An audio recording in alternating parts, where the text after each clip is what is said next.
자, 이어서 64페이지 하단부 용도지역 구분 이어서 또 추가로 보겠습니다. 용도적은 조금 전에 크게 사용도지역이 있었죠. 도시적, 오른쪽으로 넘어오시면 관리적, 넘어가서 보면 관리적, 넘어가서 보면 농림적, 자연 보존이 나옵니다. 자였죠. 이렇게 크게 사용도 지역으로 구분 지정해서 관리하고 있는데, 이때 도시역은 다시 네 가지로 구분 진행한다고 그랬죠. 주거적, 상업적, 공업적, 녹지적 이렇게. 그리고 넘어가서 보시면은 66페이지 관리적은 다시 세 가지로 세분 지정한다고 그랬죠. 밑에서부터 올라가면 보전, 생산, 계획관리적. 그렇게 밑에서 올라가는 게 발음이 빨라져요. 보, 생, 계. 보, 생, 계. 보전, 생산, 계획관리다. 이렇게 좀 명칭을 정확하게 알아두셔야 됩니다. 그때 계획관리적은 도시로 편입이 예상되는 지역으로서 제한적인 이용개발을 하려는 지역, 그리고 계획적, 체계적인 관리가 필요한 지역이다. 이렇게 되어 있고요.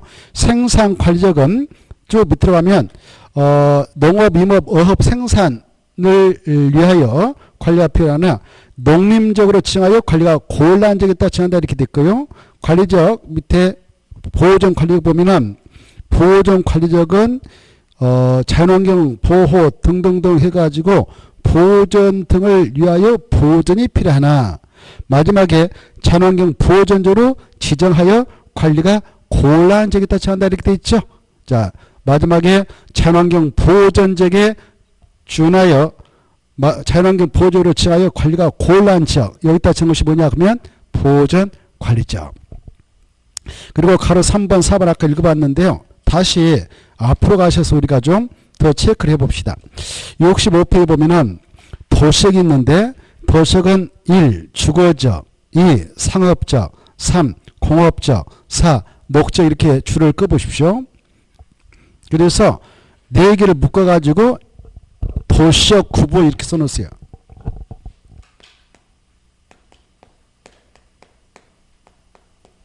자, 조금 전에 국토라고 하는 것은 크게 네 가지 용도로 구분 지정해서 관리하고 있다 그랬습니다.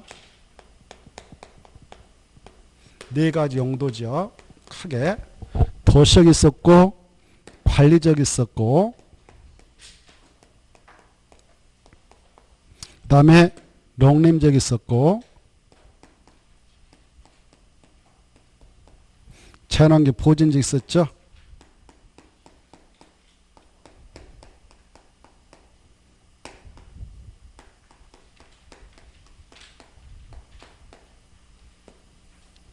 이렇게 네 가지 있었는데 네 가지 중 이 도시적하고 관리적만 다시 구분 지정해서 쪼개준다고 그랬죠. 그래. 도시적은 다시 크게 몇 가지로? 네 가지.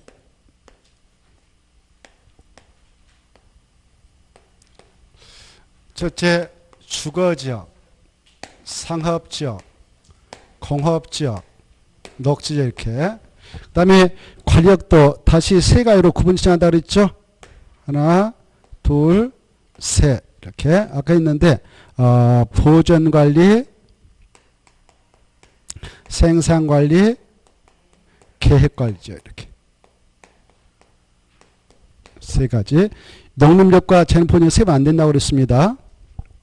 자, 그 다음에 이 도시를 이렇게 구분 또 지정을 해준다고 그랬는데 구분 지정해 준다고 그랬는데 명칭 알아주실까?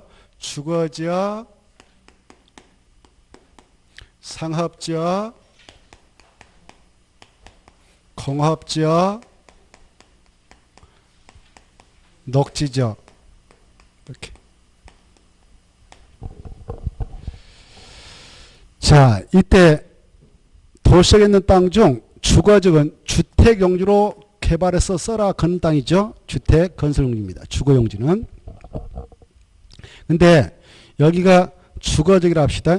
주거적에 편입된 땅을 보니까 이렇게 여러 사람 필지가 지금 편입됐다 합시다. 이게 다 주거적인 땅인데 주택을 지을 수 있는 땅이요. 이때 주택도 어떻습니까? 단독주택이 있고 공동택이 있고 이 주택은 구조를 기준해서 나면 크게 두 가지 나눌 수 있어요. 이 주택 건축물 내에 구조로 소유권이 하나만 인정된다 그러면 단독주택이라 하고 하나의 주택 내에 구분해 가지고 구분된 공간마다 소유권을 인정해 줄 수 있는 즉 구분 소유권이 두 개 이상 인정될 수 있으면 그걸 공동주택이라 합니다. 이렇게. 그리고 이 주택을 층수를 기준해서 나눠가지고 또 생각해 볼 수 있는데 주택은 주택인데 낮은 주택이 있다. 이걸 저층이라 합니다. 저층. 낮을 저층 주택이 있고 그 다음에 높을 고층 건축물 있죠. 고층 주택이 있을 것이고 고층 보통 30층 이상이다 생각하면 돼요. 30층 이상. 고층 하면 몇 층? 30층 이상. 우리가 건축을 통해서 고층 건축물 이렇게 공부를 하는데요. 30층 이상을 고층 건축물을 합니다. 그러면 이 사이에 30층 이상 뭐 4층 이 저층은 보통 4층이라는 말이에요. 4층이야. 4층이야. 그러면 5층부터 29층까지 그 층이 있겠죠. 이걸 중층이라 하겠습니다. 이 30층 이상이다 뭐 4층이다 뭐 이것은 참고로 알아두시고 중층이라는 게 있어요. 그래 주택을 층수를 기준해서 나누면 이와 같이 세 가지로 나눌 수 있어요. 고층, 중층, 저층 이렇게. 이해되죠? 이렇게.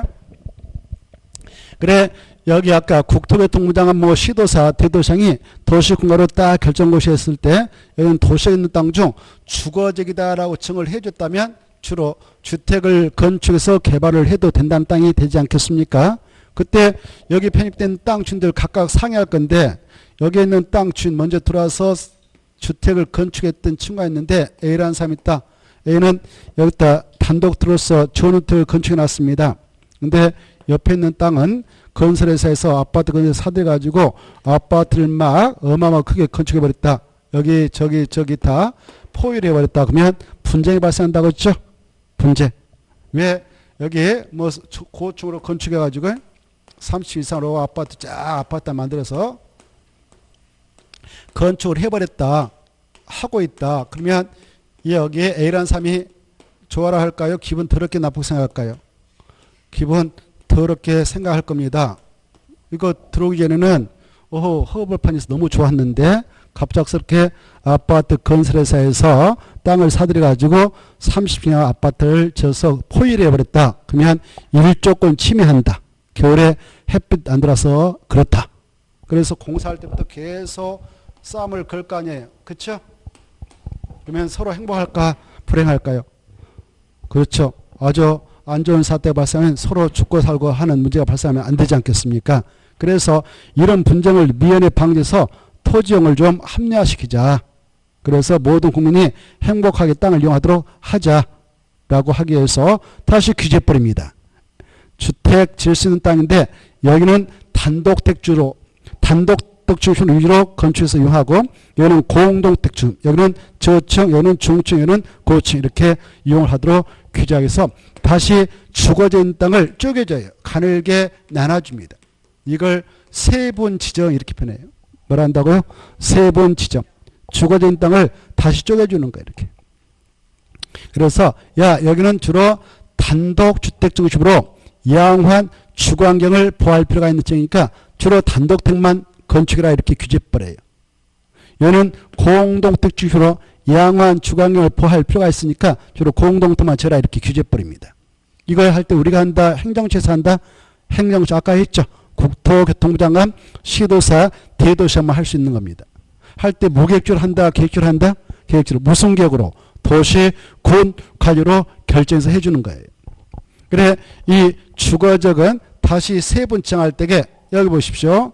이렇게 주택을 구조를 기준해서 나누면 두 가지로 나눌 수 있는데 이렇게 두 가지로 나눠서 이용을 허용하겠다라는 지역은 일단 전용 주거지이다라고 지정을 해주는 거예요. 뭐라 한다? 전용 주거지. 그리고 주택을 층수를 기준해서 나눠가지고 이용을 하도록 하자 그럴 때는 바로 일반 주거지역이다라고 지정을 해주는 겁니다. 이렇게. 일반 주거지역이다. 층수를 기준해서 이용을 허용하겠다 그럴 때는 무슨 지역? 일반 주거지역. 구조를 기준해서 나눠가지고 이용을 허용하겠다라고 할 때는 전용 주거지역 이렇게 쓰는 겁니다. 알겠죠? 고로 여기 보십시오.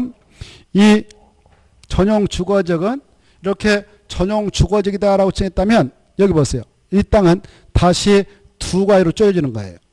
1종하고 2종 이렇게. 그래서 1종 전용 주거지역은 단독주택 중심, 2종은 공동주택 중심 이렇게. 이것도 좀 알아두셔야 돼요. 시험 공부로서. 알겠죠? 하나하나가 다 시험 공부입니다. 시험 공부. 그래서 이걸 기억할 때 이렇게 하는 거예요. 1종 전용 주거지역은 단독주택 중심. 1종 이렇게 해놓고 이걸 공동이다 그러면 좀 그렇잖아요. 1종 해놨는데 1. 그리고 2종 전용 주거지역 할 때 이걸 단독이다 그러면 그렇잖아요. 공동 그래야 되죠. 그래서 1종 전용 주거지역은 단독주택 중심으로 양호한 주거환경을 보호할 필요가 있는 지역이다 지정을 해놓고 있다. 이렇게 하시고, 우리가 일상생활을 하다 보면 어느 지역에 가봤더니만 단독택만 그 플랫폼이 쫙 건축돼 있어. 왜 그랬을까? 그 땅이 제1종 전용 주거지인 토지였기 때문에 그렇게 할 수밖에 없었던 것입니다. 또 그 지역에 있는 이 제1종 전용 주거지에 있는 대지를 구입해서 주택을 건축한다 해도 역시 똑같습니다. 역시 똑같은 거. 이해돼요? 자, 그렇게 규정을 해놓고 있으니까요. 그 다음에, 자, 2종 전용 주거지는 공동주택 중심이다. 이렇게 알아주십시오. 이걸 시험에서는 바깥이에요. 1종 전용 주거지는 공동주택 중심으로 양호한 주거환경을 보호할 필요가 있는 지역에 지정한다. 이렇게. 틀리죠? 짝지가 중요하니까 2종은 바로 공동, 1종은 단독주택 중심 이렇게 알아주시면 좋겠고, 그 다음에 여기 보십시다. 일반 주거지역은 이 땅이 일반 주거로 지정이 되어 있다 합시다. 주거지역은 주거지역인데 일반 주거로 지정되어 있다면 이 땅은 다시 세 가지로 세분해집니다. 1종, 2종, 3종이다 이렇게. 몇 종 몇 종? 1종, 2종, 3종이다. 1종, 2종, 3종이다라고 다시 세분을 해서 지정을 해 나가고 있습니다. 이것도 알아셔야 돼요. 1종, 2종, 3종까지 세분되어지는 지역은 무슨 지역일 때 그러는가? 일반 주거지역일 때 그렇다. 이것도. 그리고 전용 주거지역은 3종 없다. 1종, 2종밖에 없다. 그리고 일반 주거지역은 1종, 2종, 3종까지 세분 지정을 해 놓고 있는데 왜 그러냐? 주택을 층수를 기준해서 나눠가지고 이용을 하도록 함에 있다. 그래, 층수를 기준해서 나누면 저층주택, 중층주택, 고층주택으로 나눌 수 있기 때문에 3종까지 세분이 되어지고 있다. 이렇게 연결해서 알아주시면 좋겠고, 이때 이 1종, 2종, 3종과 관련해서 수치가 있지 않습니까? 2하고 3종 수가 뭐가 더 큽니까? 3이 크죠? 그러니까 고로 가는 것이고, 이런 세 가지 수치 중 가장 낮죠? 그러니까 저층, 낮을 때에서 저층이다 이렇게 짝짓게 하시고, 2는 가운데 있죠? 그래서 중층이다 이렇게 짝짓게 해놓으면 시험장에서도 써먹을 수 있습니다. 아시겠죠? 자, 1종은 뭐다고요? 저층, 2종은 중층, 3종은 고층. 다만 3종 땅은 중층까지 혼합해서 이용을 허용하고 있습니다. 알겠죠? 중고층, 중고층 이렇게 중고층. 자, 그래 이 일반 주거지역 중 1종 일반 주거지역은 저층주택 중심으로 편리한 주거환경을 조성할 필요가 있는 지역이다 제합니다. 그래 일반 주거지역은 주로 택지개발 사업하잖아요. 개발되지 않는 땅을 택지개발 촉진법 따라 바로 택지개발적으로 지정해놓고 싹 개발합니다. 논밭 싹 밀어가지고 기반세 도로 상하수 딱 깔고 딱딱 일반 주거지다라고 밀어놓고 여기는 단독택만 쳐라, 저층만 쳐라, 저 10평만 쳐라. 그리고 여기는 5층부터 29층까지 중층만 쳐라. 그래서 여기는 1종 일반 주거지역, 여기는 2종 일반 주거지역, 여기는 중고층 주택지로 짬뽕을 줘야 된다. 3종 일반 주로 세 번 지정해 주고 있거든요. 그래서 그 지역의 주거환경을 바로 어떠냐? 양호하게 하는 게 아니라 편리하게 해주자. 편리하게. 뭐 해줘요? 편리하게. 그래서 편리한 주거환경을 조성한다 그래. 조성한다 그래. 편리한 주거환경을 조성할 필요가 있는 지역에다 지정을 해놓고 있는 땅들이 일반 주거이다. 저층주택은 1종, 중층주택은 2종, 중고층주택은 3종이다. 이렇게 짝짓기해서 알아주시면 좋겠습니다. 다시 한번. 저층은 몇 층이라를 말했습니까? 제가 4층. 여러분이 제1종 일반 주거지에 있는 땅을 만났다. 제1종 일반 주거에 있는 토지를 만났다면 여기에 따른 법적으로 몇 층이야만 건축하도록 규제되고 있을까? 이거 아셔야 됩니까? 4층이야. 그래서 어떤 자가 나타나서 나 7층짜리 주택을 지고 싶은데 중개 좀 해주세요 라고 오면 이 지역에 있는 토지를 중개해서는 아니 될 것입니다. 알겠죠? 일단 제1종 일반 주거지에 있는 토지는 4층이야만 건축하도록 규제받고 있기 때문에 7층은 질 수 없어서 여기 있는 토지를 중개 대상으로 삼을 수는 없는 것이다. 이렇게 알아두셔야 돼요. 아시겠죠? 이것도 짝짓기해서 알아두세요. 저층은 1종, 중층은 2종, 중고층은 3종이다. 이렇게 알아두시고. 그래 우리가 어느 지역에 가봤더니 연립택인 4층짜리 연립택만 쫙 있어. 그건 제1종 일반 주거적인 토지였기 때문에 그랬던 것이고, 어느 아파트 단지 가봤더니 5층짜리 있고 6층, 7층, 뭐 15층 있어요. 이건 몇 종이니까 주로 그렇게 했느냐? 2종. 2종 일반 주거죠. 어느 아파트 단지 가봤더니 10동 있는데요. 1동은 15층, 2동은 18층, 3동은 20층, 4동은 쭉 이렇게 쫙 해놨어 보니까 저 끝동 갔더니 45층 이렇게 올려놨어요. 법적 절차가 걸렸어. 그러면 여기는 몇 종이겠어요?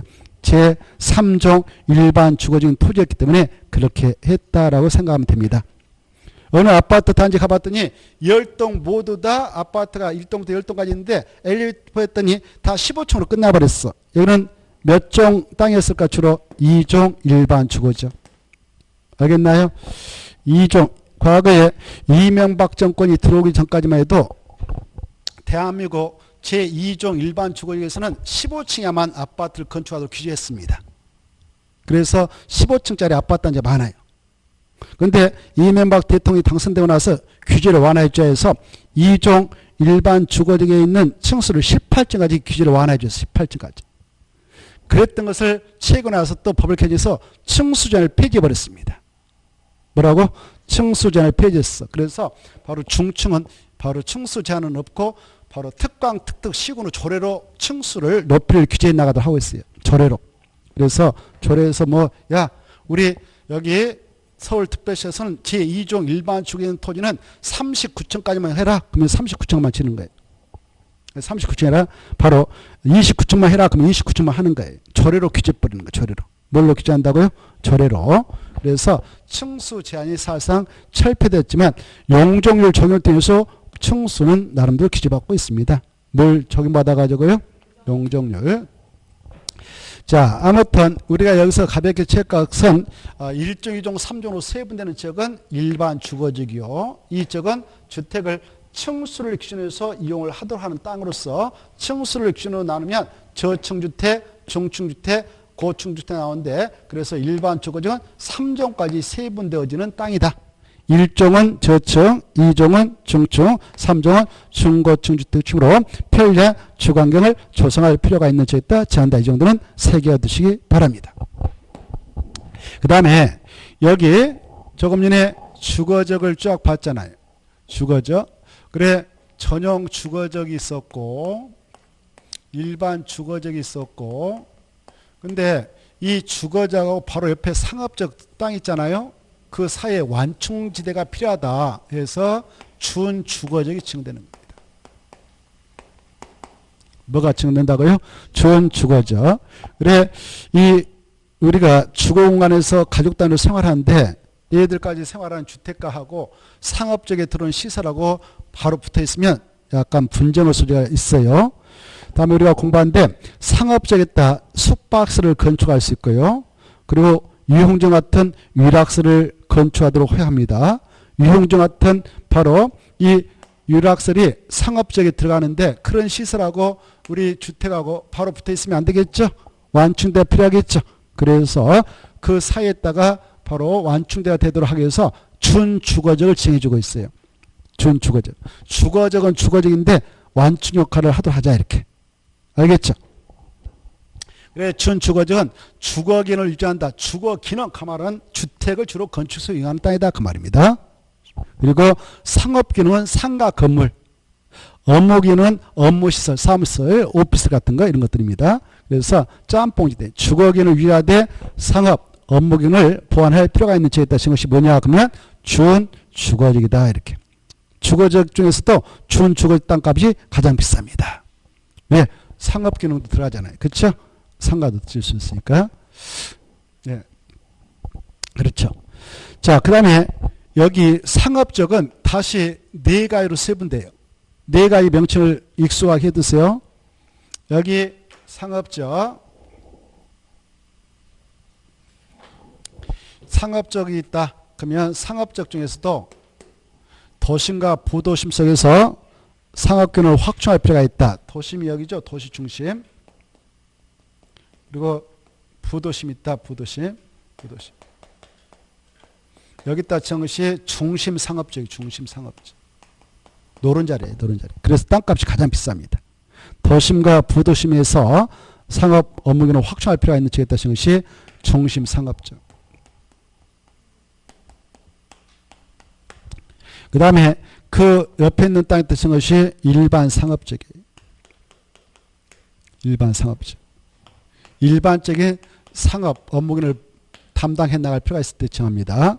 그 다음에 이 우리 도심이 거주하는 주택가까지 여기 공산품, 농산물, 임산물, 수산물 이런 것도 공급하려면 뭐가 필요할까요? 유통시설이 필요하겠죠. 일단 저장하고 창고 같은 물류센터가 필요하겠죠. 그런 용도로 쓰자 해서 정것이 유통상업적이 있습니다. 유통상업적. 뭐가 있다고요? 유통상업적.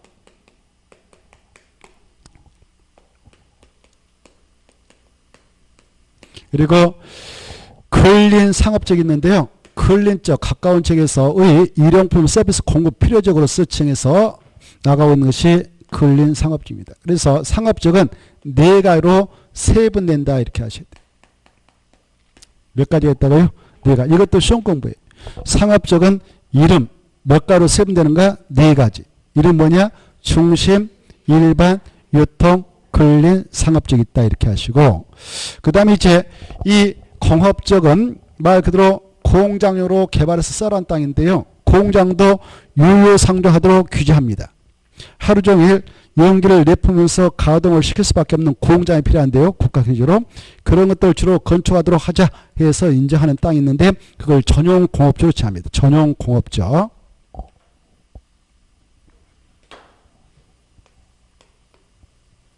이렇게 공업적이 있다. 그러면 공장을 건축하도록 하는 땅인데요.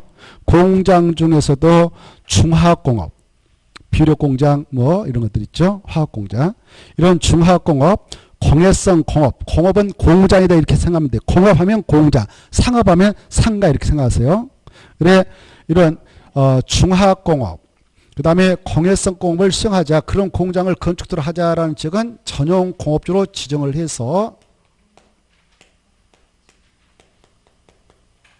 이용하도록 하고 있고요. 그 다음에 깨끗한 공장만 들어가도록 하자. 반도체 공장 이런 것들을 환경을 오염시키지 않는 공장이래요. 환경을 제하지 않는 공업이라고 그래요. 환경을 제하지 않는 공업. 깨끗한 공장. 깨끗한 공장. 그런 공장을 건축토록 하자 해서 정시 일반 공업적이에요. 일반 공업적. 일반 공업적. 그래 일반 공업적은 환경을 제하지 않는 공업 배치 필요적이 뜻합니다. 깨끗한 공장 이렇게 생각하세요. 그 다음에 이 공장에서 근무하고 있는 근로자들 있잖아요. 이 근로자들 가까이에 상가도 있고 사원주택도 있고 업무시설도 있어야 되겠죠. 그런 용도로 쓰도록 허용하자 해서 지정한 것이 준공업적이에요. 준공업적. 준공업적. 그래서 가벼운 공장 이걸 경공업이라고 경공업. 경공업 가벼울 경우에요. 가벼운 공장, 조그마한 공장도 짓고 사원주택도 짓고 상가도 넣고 업무시설인 오피스도 넣도록 하자. 그렇게 허용하자라는 땅은 무슨 일로 지정한다고요? 준공업적으로 지정을 해주는 거예요. 준공업적. 그래 준공업적은 바로 짬뽕지대죠. 그래 전용 공업적 일반 공업적, 준공업적 이렇게 세 가지가 있어요. 공업적. 이 명칭을 좀 자주 받으셔야 돼요. 이렇게 전용, 일반, 준공업적, 전용, 일반, 준공업적 이렇게 명칭을 알아두셔야 됩니다. 명칭을. 자, 그 다음에 이제 이 녹적 있죠? 이 녹적은 도시에 속한 땅에 따라 칭합니다. 이 주거적, 상업적, 공업적 개발 용도의 지역이라면 이건 개발일까 보존일까요? 보존, 이렇게 보존이다. 그래, 보존을 하도록 하기 위해서 도시의 일부 땅을 확보해서 녹적이다라고 칭하는데 이게 녹적으로 지정이 되어졌다 합시다. 보존입니다. 근데 도시적 예각지대 가면 지금 여기 있는 땅들, 도시역에 있는 땅에 따라 세 번에서 칭한 땅들이에요. 도시역이 있는데 뭐 주거적이다, 여기 도시역이라 합시다. 도시역이 있는데 주거적이다, 상업적이다, 공업적이다라고 개발용도로 칭해놓고 아직 보존할 필요가 있는 땅은 녹지를 칭한다고 그랬죠. 이렇게 이 녹적 중에서도 도시 예각지대 가보면 아직도 산들이 있어요. 산. 이걸 자연환경이라고 그래요. 자연환경. 뭐라 한다? 자연환경. 그리고 그 빼난 경관이 있을 거 아닙니까? 이런 거 보존하자. 보존하자. 그럴 때 称것을 보존 녹지역이라 그래요. 보존 녹지역. 녹적 중에서도 자연환경 그리고 그 경관을 보존하자. 그럴 때는 무슨 지역으로 생각한다고요? 보존 녹지적. 도시 예각지대를 생각하면 됩니다. 도시 예각지대 산들 있죠? 산들. 거기다 친 것이 주로 보존 녹지입니다. 그리고 이 산에서 내려오는 게 있어요. 이렇게. 내려오는 게 뭐가 있을까요? 물이 내려요. 이 물을 이용해서 농사 질 수 있는 농지가 만들어져 있어요. 도시 예각지대 가보면. 아직도 쓸만한 농지가 있습니다. 변들에 가보면. 도시적에서도. 알겠나요? 그래. 그런 농지에서 농업적 생산을 위해서 농사 짓기 위해서 농업적 생산을 위하여 개발을 일단 유보시키자라고 할 때 지정하는 녹적이 있어요. 이걸 농업적 생산할 때 생산 녹적이라고 그래. 뭐라 한다? 생산 녹지적. 생산 녹지적. 이 명칭을 기하는 시험 공부예요. 농업적 생산을 위하여 개발을 유보할 필요가 있는 지역이 있다 친 것을 뭐라고 한다고? 생산 녹지적이다 이렇게. 그 다음에 보세요. 이 녹지역 중에서도 주거적에서 개발 끝나가지고 더 이상 개발할 땅이 없다. 바닥났다. 상가 칠 수 있는 상업적도 공장 칠 수 있는 공업적도 바닥났다. 이럴 때 비록 보존하기 위해서 칭한 녹지이지만 불가피한 경우는 개발을 제한적으로 허용할 필요가 있겠죠. 그럴 때 쓰기 위해서 준비해 놓고 있는 땅이 있습니다. 그런 땅은 자연녹지이다라고 칭해요. 녹지역 중에서도 자연녹지은 그럴 때 쓰기 위해서 준비해 놓고 있는 땅입니다. 그래, 녹지역 중에서도 자연녹지를 잘 읽어두셔야 돼요. 자연녹지은 도시역에 있는 땅에 따라 정하는데 바로 보존할 필요가 있는 지역으로서 불가피한 경우에 하나의 제한적인 개발이 허용되는 지역에 따라 정한다. 이게 중요해요. 불가피한 경우에 하나의 제한적인 개발이 허용되어지는 지역에 따라 지정한 것을 뭐라 한다고요? 그렇습니다. 자연 녹지적이다라고 지정한 겁니다. 도시의 녹지공간 확보, 도시 확산의 방지, 장래, 도시용지 공급 등을 위하여 보존할 필요가 있는 지역으로서 불가피한 경우에 하나의 그 말중에 불가피한 경우에 하나의 제한적인 개발이 허용되는 지역으로 지정을 해 나가는 지역. 이게 뭐냐 그러면 자연 녹지이다 이렇게. 그래서 이 녹지는 세 가지로 세분되어지는데 세 가지 이름도 꼭 알아주셔야 돼요. 세 가지 이름은 보존 녹지죠. 그 다음 뭐가 있다고요? 생산 녹지죠. 그 다음에 자연 녹지. 이렇게 명칭을 좀 알았어요. 명칭. 그렇지. 약자로 보생계, 아까 관리적은 그렇고 이 녹적은 보생자 이렇게 하는 거예요. 그래 관리적하고 녹적을 비교해서 명칭을 좀 알았어요. 관리적 아까 보전, 생산, 계획관리적. 녹적은 보전, 생산, 자연 이렇게 약자로 보생자, 보생자. 관리적은 보생계 이렇게. 알겠죠? 관리적은 뭐라고요? 보생계. 이건 이제 공법을 공부할 때 가장 기초예요. 기초. 우리가 산수 공부하려면 뭐 알아야 돼요? 1, 미, 3, 4 이런 의미를 알아야 되죠. 1이 뭔가 2가 뭔가 이거 우리 어렸을 때 배웠잖아요. 그렇죠? 그러하듯이 공법을 공부할 때는 이게 가장 기초다. 1, 2, 3하고 똑같아. 기초를 하고 있어요. 지금 1, 2, 3, 4, 5를 터득하고 있습니다. 알겠죠? 이건 기초예요. 기초.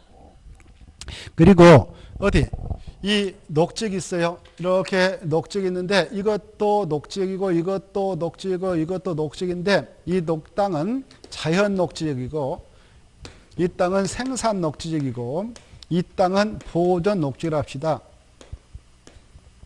이 세 가지 녹적에 한 필지 토지가 나와있어요. 이렇게 다 돌하고 접하고 있어요.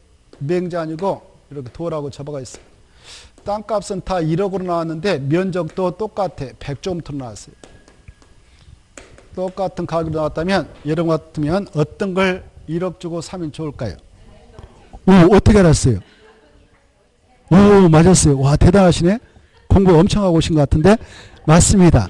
이 자연 녹적이 개발이 제한적으로 허용되어서 땅값 상승이 아주 높아요. 그래서 똑같은 녹지라도 여기에 있는 땅이 개발이 용이하다 법적으로 투자 가치가 있다 이렇게 생각하면 좋겠고 단 이 녹적 세 가지와 관련해서 허용되는 건축물 건축할 때 층수 제한은 있습니다. 그것 하나 써놓으세요. 4층 이하만 건축할 수 있다 이렇게. 몇 층이하여? 4층. 이런 것들 미리미리 알아두시면 좋겠습니다. 4층 이하밖에 못 칩니다. 4층 이하. 그리고 이 관리적 있지 않습니까? 앞에 가서 뒤에 가서 관리적도 4층 이하밖에 못 칩니다. 이렇게. 4층. 법적으로. 몇 층 이하밖에 못 친다고요? 4층. 여러분이 관리적 있는 토지를 중개해 주려고 합니다. 물어봅니다. 땅을 사려는 사람이 이거 땅 구입해가지고 5층짜리 건물 내가 건축할 계획을 가지고 있는데 건축이 법적으로 가능합니까? 라고 물으면 안 된다 그래야 돼. 몇 층밖에 안 된다고요? 4층이야. 이 정도는 좀 알아두세요. 녹적 세 가지 다 몇 층밖에 못 듣냐? 4층이야. 관리적도 몇 층밖에 못 듣냐? 4층밖에 못 진다. 이렇게 알았어요. 아까 주거적 중에서도 무슨 주거적 아까 4층에만 또 건축하도록 규제했었나요? 일종 일반 주거적. 아까 있었죠? 1종, 2종, 3종 있다. 그러면 1종 일반 주거적은 저층주택 중심으로 편리한 주거환경을 조성할 필요가 있는 지역에 따라 정한 것으로서 층수 제한을 받는다. 4층이야. 이렇게. 몇 층이야요? 4층이야. 이렇게 알아주시면 좋겠습니다. 자, 이런 것들을 묶어서 용도지역이라 해요. 뭐라 한다? 용도적. 이런 용도적을 아까 도시군가로 국토교통부 장관 시도사 대도시장 결정해서 나갈 때에 뭐 하려고 하느냐? 각각 지역별로 토지용을 제한하고 아까 했죠.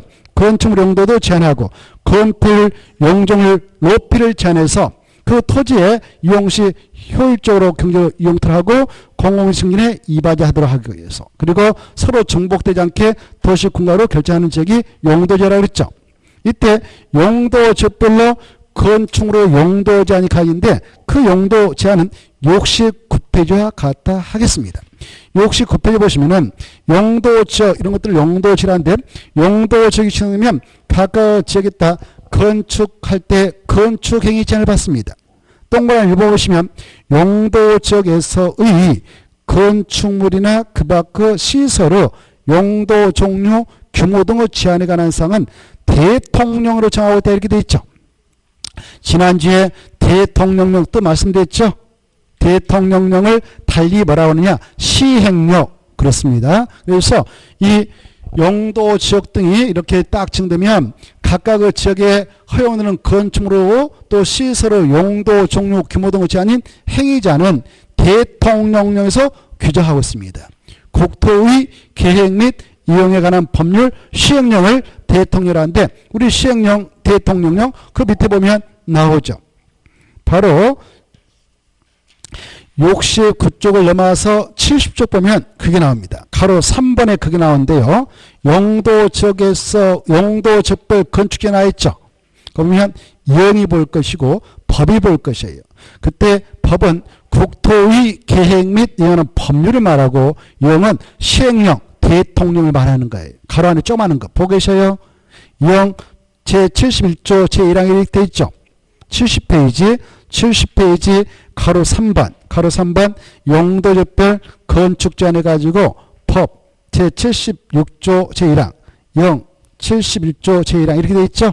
법은 국토의 계획 및 관한 법률을 말하고 0은 국토의 계획 및 이에 관한 법률 시행령 대통령을 말합니다. 그래서 아까 이런 용도적 안에서의 건축물 용도 제한은 대통령으로 정함에 따른다고 그랬는데 그 대통령령이 71조 1항에 규정되어 있단 말이에요.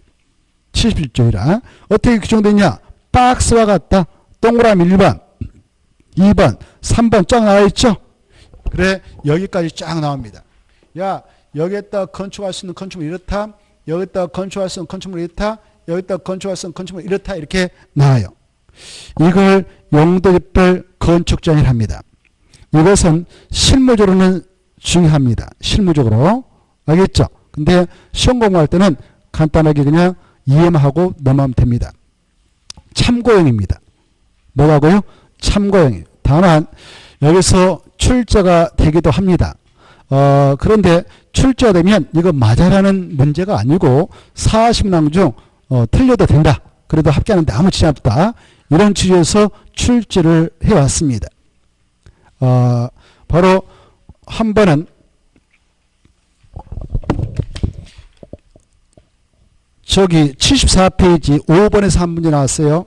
5번 74페이지 5면 제3종 일반 주거지 안에서 건축할 수 있는 건축물 나와 있죠. 여기요. 제3종 일반 주거적인 토지가 있다 이렇게 있다. 그러면 이 안에서 건축할 수 있는 건축물이 아닌 것 이렇게 건축물에 해당한 것 이렇게 출제가 되기도 했어요. 근데 이 표를 여러분이 어떻게 암기하겠어? 그렇죠? 이런 건 찍는 게 현명합니다. 그렇죠? 알겠죠? 그거 뭐 틀렸다고 해서 합격하는데 아무 지장 없어요. 그거 아니어도 맞출 게 너무 많거든요. 그래서 제3종 일반 주거에서 건축할 수 있는 건축물로서 도시군객조례가 정하는 데 따라 건축할 수 있는 건축물이 아닌 거 이렇게 건축물에 해당한 거 일어났어요. 근데 가로 안에 보면 단란지점 안마선을 제된다 그 말 보인가요? 제된다 그 말은 건축하지 못한다 그 말이에요. 제는 건축하지 못한다 그 말이에요. 이해돼요? 그래 또 밑에 가면 경리병원도 제된다 그 말 보일 거예요. 그쵸? 관람장 제된다. 가로 안에 보면 경리병원 제된다. 제된다 그 말은 뭐라고요? 설치할 수 있다 없다? 없다 그 말이에요. 없다. 그게 함수 나왔어 작년에. 올해. 그래 이런 것들은 마찰하고 나왔다 틀려져라고 나왔다 틀려요. 이거 할 수가 없어요. 이거 한다는 것은 어리석다고 아니 할 수 없어요. 이 표를 어떻게 다 외웁니까? 이 표를 어떻게 다 외워? 어마어마하다 하잖아요. 넘어가 보세요 이렇게. 이렇게. 이거 어떻게 외우냔 말이에요. 틀려란 말이죠. 틀려. 그래서 이것은 그러나 출제원이 출제했던 취지는 이 표를 이해는 하고 있는가 이걸 물어본 거예요. 이해를 해야 돼. 이 표. 이 표를 보면은 이렇게 왼쪽 칸하고 오른쪽 칸이 있잖아요. 왼쪽 칸하고 오른쪽 칸이 있는데 여기 보면 왼쪽 칸 제3종 일반 주변에서 건축할 수 있는 건축물 이렇게 돼 있죠. 그것은 0에서 규정하고 있는 거예요. 0. 대통령령 0에서 규정하고 있고 0에서 규정하고 있는 것들은 0은 전국토에 똑같이 적용되거든. 전국토가 이렇게 생겼다고 그랬죠. 아까. 그 전국토는 아까 특강, 특특, 시군으로 모자이크 되어 있다고 그랬죠. 그래 이 토지가 이렇게 있는데 이 토지가 서울특별시에 있던 6대 광역시에 있던 특별자치, 특별자도, 시, 군에 있는 토지든 이 토지가 제3종 일반 주거지이다. 그러면 왼쪽 칸에 있는 것은 다 건축이 똑같이 허용되는 거 법적으로. 가, 나, 다, 라, 마, 파 이렇게 알겠나요? 다 허용되는 거예요. 다 허용되는데 오른쪽 표에 보세요. 이것은 도시군객조례가 정하는 바에 따라 건축할 수 있는 건축물 이렇게 되어 있죠. 이 조례는 어디서 만든다고 그랬어요? 의회에서, 지방의회에서. 어디서 만든다고? 지방의회. 그리고 도시군객조례 할 때요. 도시라고 하는 것은 어디를 의미한다고 그랬을까? 특별시, 광역시, 특별자치, 특별자도, 시를 만든다고 그랬죠. 그리고 옆에는 군, 팔도되어 있는 군을 만든다고 그랬어요. 이때 특별시 의회에서, 광역시에서 또 땅 아까 이 지자체대 의회가 있다고 그랬죠. 의회에서 맞는 규범을 조례라고 그래요. 그래서 이 토지가 있는데 이게 서울특별시에 있는 토지요, 보았더니만 제3종 일반 주거용 토지다. 그럴 때 왼쪽에 있는 것은 다 돼요. 가나다라마 바까지는 0에서 정하고 있으니까. 근데 오른쪽 칸에 있는 것은 서울특별시 조례를 봐야 알 수 있는 거예요. 어디서 규정하고 있는 것을 봐야 된다고요? 서울특별시 조례에서. 서울특별시 조례에서 인정하면 건축할 수 있고 조례에서 허용하지 않으면 건축 못하는 거예요. 조례는 지자체마다 다 다르잖아요. 그래 조례에서 또 허용을 시킨다 하더라도 이 범주를 초과하면 안 되는 거예요. 그런 의미를 내포하고 있어요. 조례에서 다 인정하더라도 여기까지만 인정할 수 있고 이것도 다 인정하지 않을 수도 있어요. 알겠죠? 뭘 보면 알도록 하고 있다? 조례. 지자체마다 다 다를 수밖에 없어. 그래 오른쪽 하나는 0에서 정하고 있고 오른쪽 하나는 어디에서 허용하고 있을 때만 건축할 수 있다? 조례에서 건축하도록 허용하고 있을 때만 건축이 가능하다라고 이 표를 이해하고 계셔야 돼요. 중개사가 되려면 이거 이해를 하고 계셔야 되거든요. 아시겠죠? 자, 이 조례는 자치법규라 해요. 뭐라 한다고? 자치법규. 자치법규를 알고 할 때는 그 토지가 소유하고 있는 그 관청의 홈페이지를 들어가면 다 알 수 있어요. 그 토지가 서울특별시다 그러면 서울특별시 홈페이지 들어가면 자치법규 코너에 조례 등이 다 올라와 있어요. 알겠죠? 알겠죠? 그리고 여기 들어가도 또 지자체가 다 들어있거든요. 법제처. 법제처 보면 거기에 자치법규 이렇게 써졌어요. 여러분이 원하는 지자체에 클릭해가지고 그 지자체 조례는 과연 이 용도지별 건축자는 어떻게 규제하고 있는가 이걸 파악할 수 있습니다. 자치법규 코너에 들어가면 참고하시고 이런 것도 이제 참고용이고 본 시험에서는 이런 거 몰라도 돼요. 이해는 하셔야 됩니다. 그리고 한 번은 75페이지 또 한 번이 나왔어요. 준주거자에서 여기 봐봐요. 여기 상업적 4가지 하고요. 그리고 준자 따라간 거 있거든요. 준공업적, 준주거적. 준자 따라한 거예요. 상업적 4가지하고 준자 따른 준주거적, 준공업적, 그리고 하나 계획과적. 여기는요. 건축할 수 있는 건축물을 규정하고 있는 게 아니라 이것은 못 진다라는 건축할 수 없는 건축물을 규정하고 있습니다. 그런 차이가 있어요. 알겠죠? 그래 거기 75표 보면 준주거적에서는 건축할 수 있는이다 없는이다. 없는 한번 탁 체크나요. 아 이런 것도 있구나. 없는. 그래 없는은 아까 어디에 있다고요? 없는은 상업적 4가지하고 준자 따라한 지역 계획과적. 그래서 그게 나올 거예요. 넘어가 보면 7번도 상업적 나와 있죠. 넘어가 보세요. 그냥 7번 중심 상업적 없는, 일반 상업적 없는. 보고 계셔요? 그래 이런 것들은 건축할 수 있다 없다? 없다. 밑에 9번도 없는 유통 넘어가서 보면 바로 근린도 없는 이렇게 돼 있죠. 그리고 공업적 중 준공업적도 없는 나오겠죠. 넘어가 보세요. 80페이지 90페이지 81페이지 준공업적도 없는 이렇게 돼 있죠. 없는. 그래서 또 계획관리도 그래요.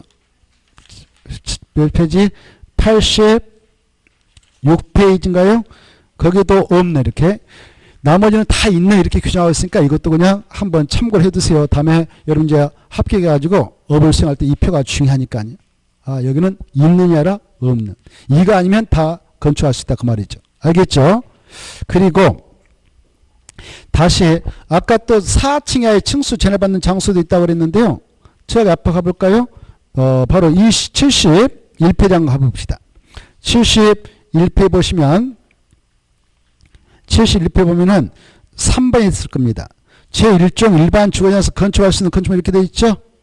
그때 건축할 때 박스 안 들어가보니까 몇 층에만 건축해라.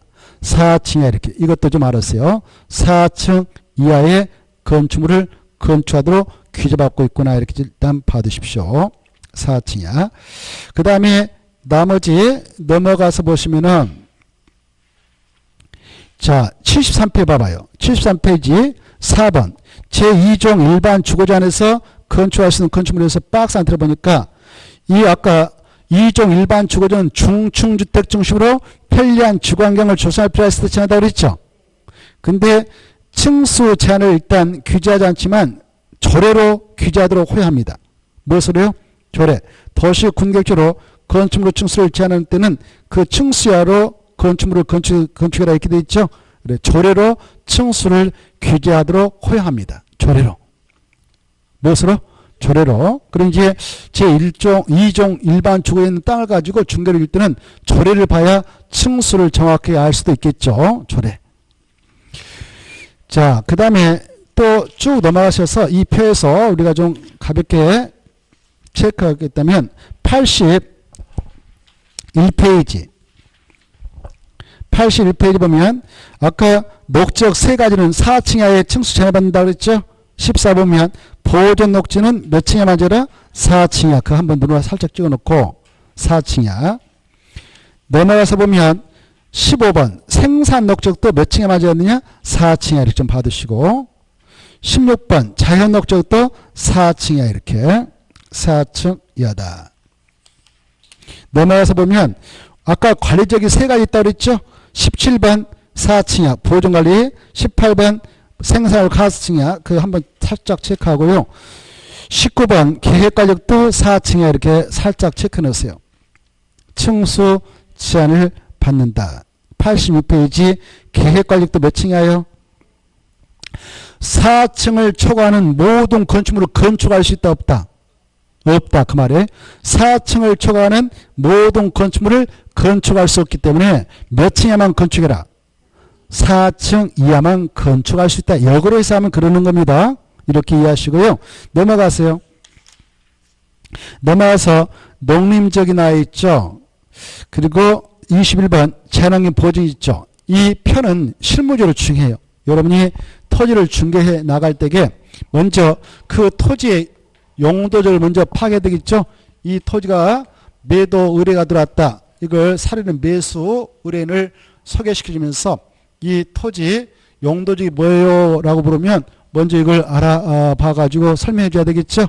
이때 이런 용도적을 알고자 할 때는 공법상 어떻게 이용 규제를 하고 있는가 이런 것들 다 이용 규제를 하기 위해서 정한 건데 이런 이용 규제 내용을 알고자 할 때는 이걸 보면 되는 겁니다. 토지 이용 계획 확인서. 이걸 그 토지 수제안을 시, 군, 구, 특별자치도, 특별자치시 여기 와서 그 장한테 발급을 신청하면 그 용도 지역을 알 수 있고 공법상 또 다른 규제가 있는가 이것들 다 알 수 있는 거예요. 그래 토지용계획 확인서를 발급받아 체크하면 됩니다. 그러면 국토의 계획 및 이용에 관한 법률상 어떠한 용도적으로 지금 지정되어 있는가 또 용도는 뭔가 다른 법에 따라 어떠한 그 지역으로 지정되어 있는가 이게 다 나오는 거예요. 근데 이 토지용계획 확인서는 인터넷 아까 어디를 들어가도 알 수 있냐? 토지 이용 규제, 토지 이용 규제 정보 서비스를 클릭하면 됩니다. 이렇게. 그러면 거기에 들어가서 토지의 주소 정확히 알아가지고 주소 딱 써라는 대로 쓰고 지번까지 딱 해가지고 클릭하면 쫙 나와요. 건축할 수 있는 건축까지 다 알아낼 수 있습니다. 알겠죠? 참고하십시오.